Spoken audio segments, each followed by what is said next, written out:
Perfect. So I'm going to focus on talking about mimickers of cervical pathology. So what does that mean? That means, is it a C5 radiculopathy, or is it shoulder pain, or is it a C6 radiculopathy, or is it carpal tunnel syndrome, et cetera? Is it a C7 radiculopathy, or is it cubital tunnel syndrome? So I'll go over some common mimickers of cervical pathology and how to differentiate cervical radiculopathy versus maybe something else. I have some disclosures, but none are related to this talk by any means.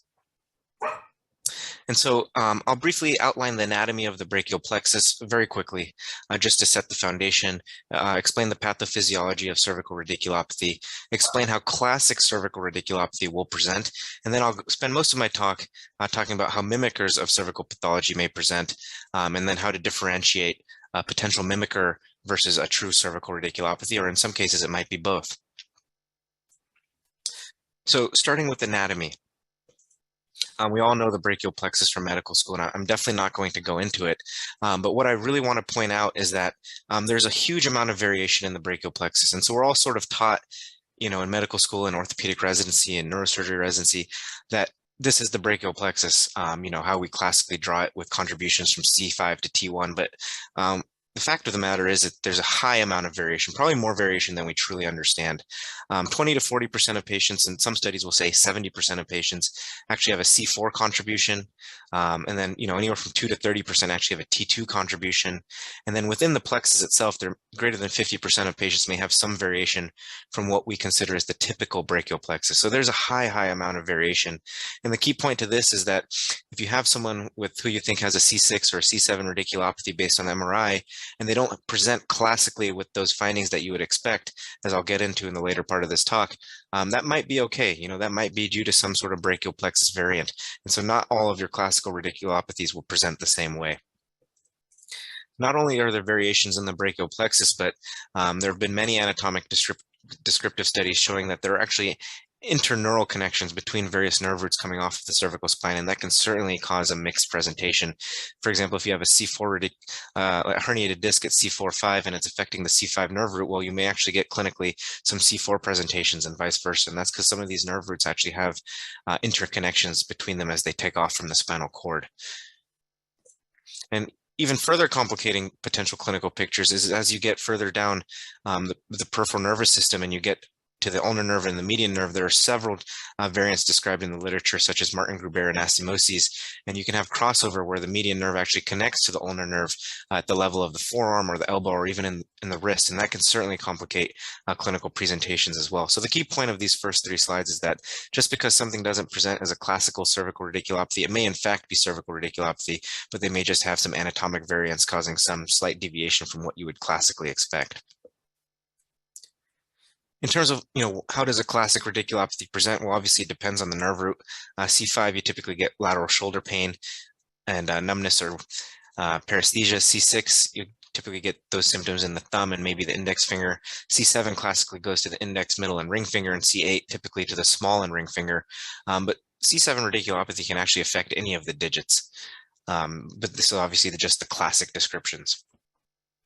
These are the motor groups affected by various nerve roots. I'm not going to go into all of them, but we classically think of elbow flexion as C6, elbow extension as C7, wrist extension as C7, wrist flexion can be C6 or C7, and then the intrinsic muscles of the hand are typically C8 and T1.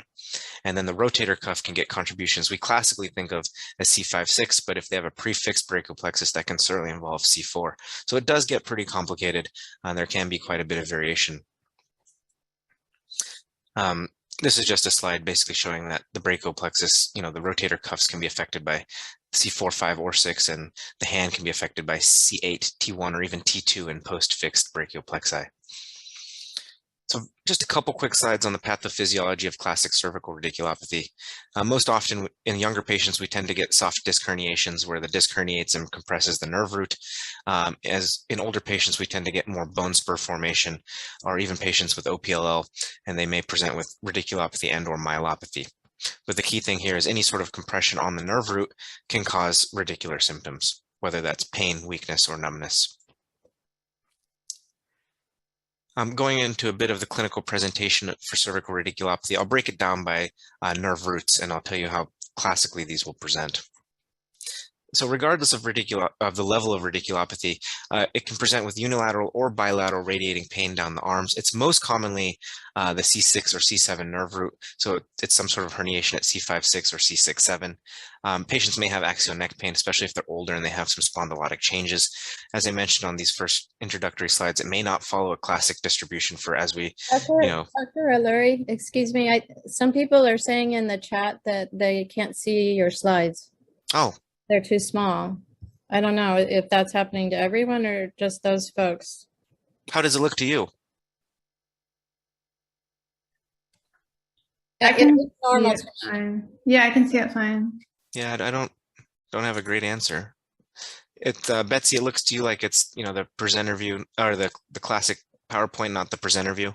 Yeah, it's fine. I mean, we're also recording it, so people can also watch the video once I post it. Yeah, I'm not sure. If it looks good to you two, I think there's not much I can change. I'm sorry about that. So as I was saying, it may not follow a classic description for, what we think of as a particular dermatome as described in Netter's anatomy. Most patients who have radiculopathy will present with arm pain. 85% or so will have sensory deficits.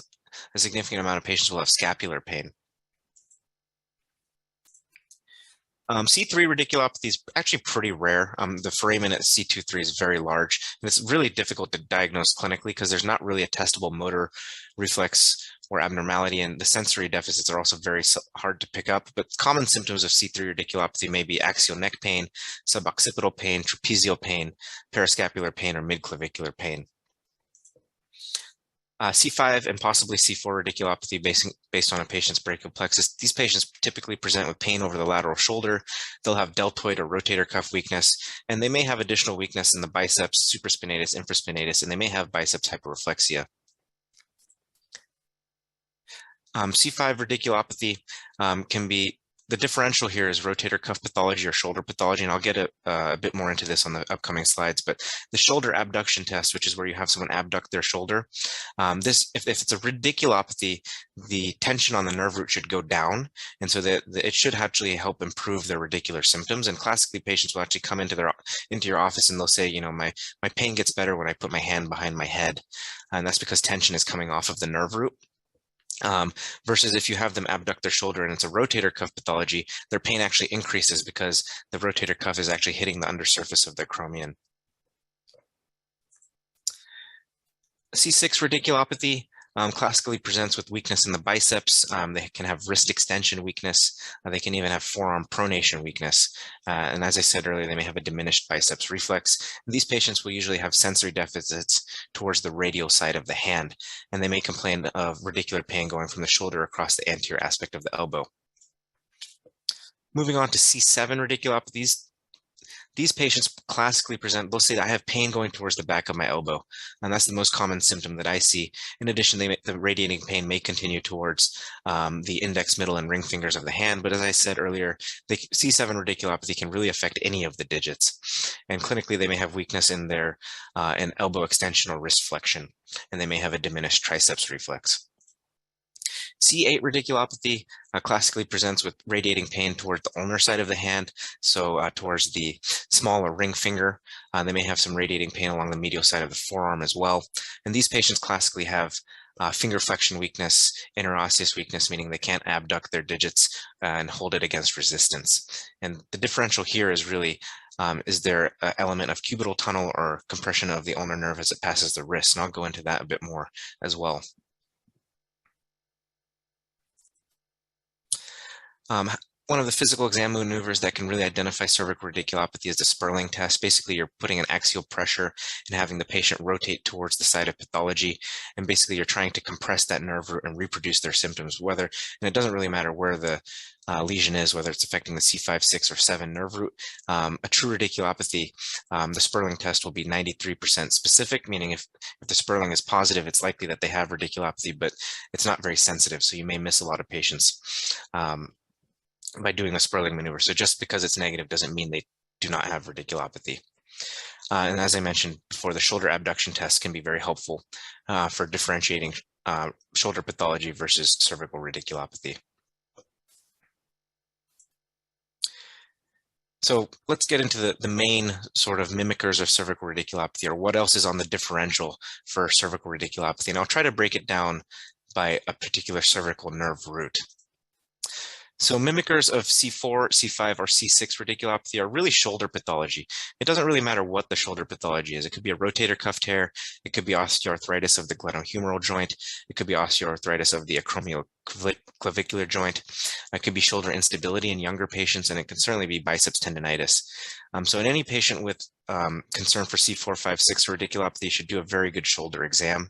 If a patient has significant weakness, like they can't even get their shoulder above the level of the horizon, so basically they can't abduct greater than 90 degrees, that's pretty rare to have that amount of weakness with the cervical radiculopathy, and so you really want to be suspicious for a possible rotator cuff tear, particularly in elderly patients. We've talked about the shoulder abduction test. In any patient with cervical radiculopathy, they should have you typically can pick up changes in sensation, changes in motor function, and diminished reflexes, whether it's in the biceps or triceps or brachioradialis reflex, versus if they just have intrinsic shoulder pathology, all of these things should be normal. And certainly an X-ray or MRI of the shoulder can be helpful in evaluating the anatomy of the shoulder joint and looking for other pathology other than cervical radiculopathy. Moving on to C6 radiculopathy, the biggest thing on the differential for C6 radiculopathy is really wrist pathology.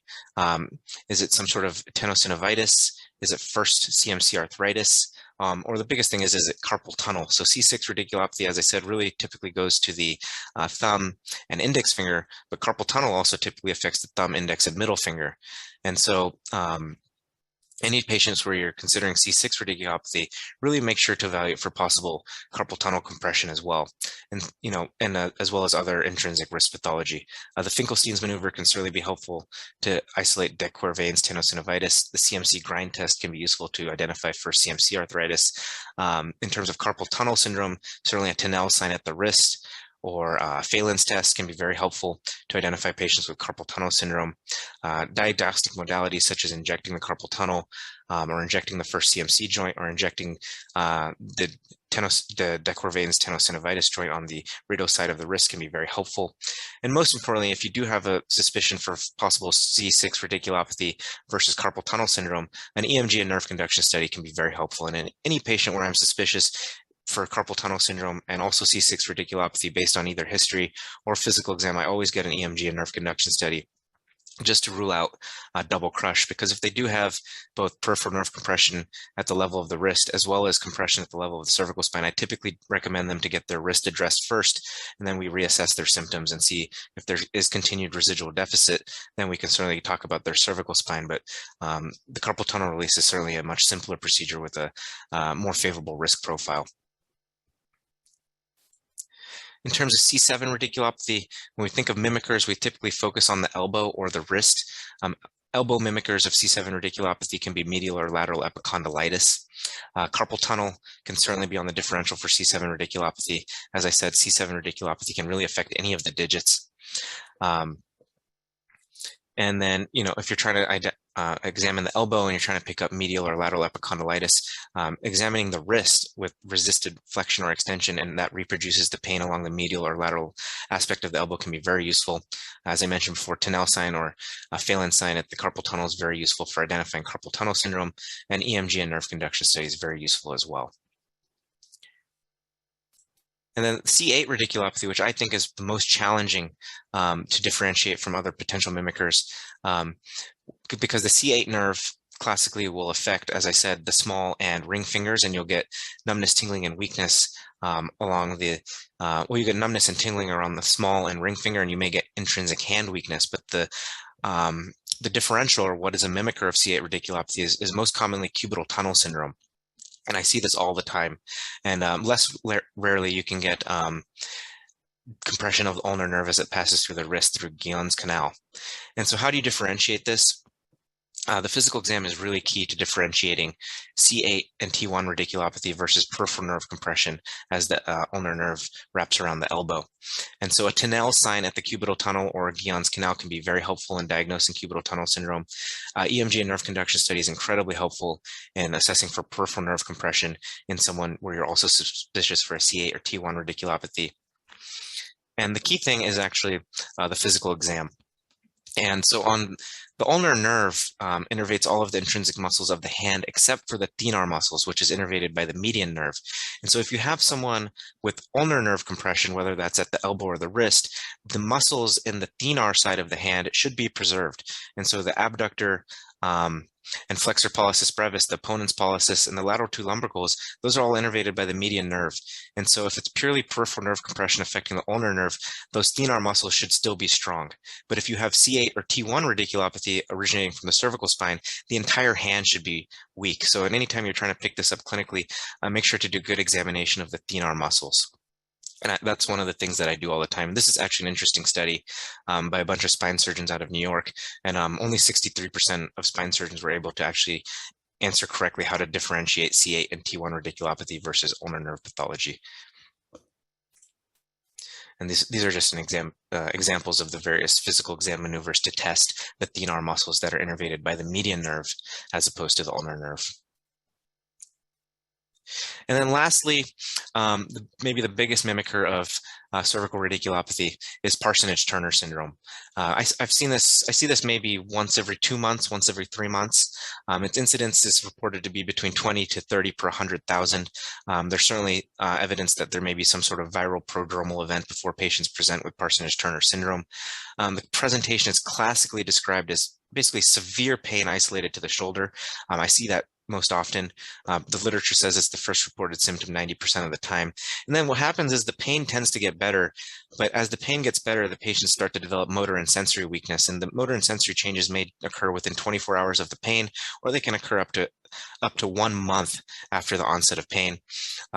Parsonage-Turner syndrome can be bilateral. It most often is unilateral, but it can be bilateral in 10 to 30% of the patients. And if it is bilateral, it doesn't necessarily mean it's simultaneous. They could have a bit of a varying presentation on the right versus left and vice versa. Parsonage-Turner syndrome can affect any nerve or branch within the brachial plexus, but it does most commonly affect the cervical trunk, the upper cervical trunk. And that's why these patients most classically present with radiating pain in their shoulder. And you can see sort of, they call it patchy paresis, but you can get, if it's affecting the C5 and C6 nerve roots, you might get both shoulder abduction weakness as well as biceps weakness. And what I've noticed clinically is that these patients really present with weakness that's a bit out of proportion to what you would find on MRI. And the weakness tends to come on rapidly. And so you might have a patient with, 2 or 3 out of 5 motor strength in the shoulder. And that's pretty rare, to be honest, to see that as a cause of cervical radiculopathy.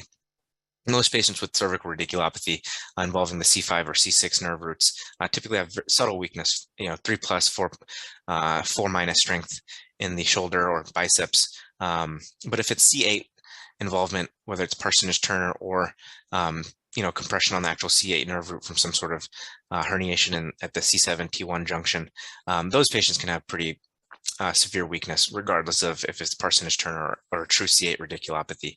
And then, so how do you diagnose Parsonage-Turner? Certainly the history is key, but if you're not quite sure, an EMG and nerve conduction study can be incredibly helpful in Parsonage-Turner syndrome.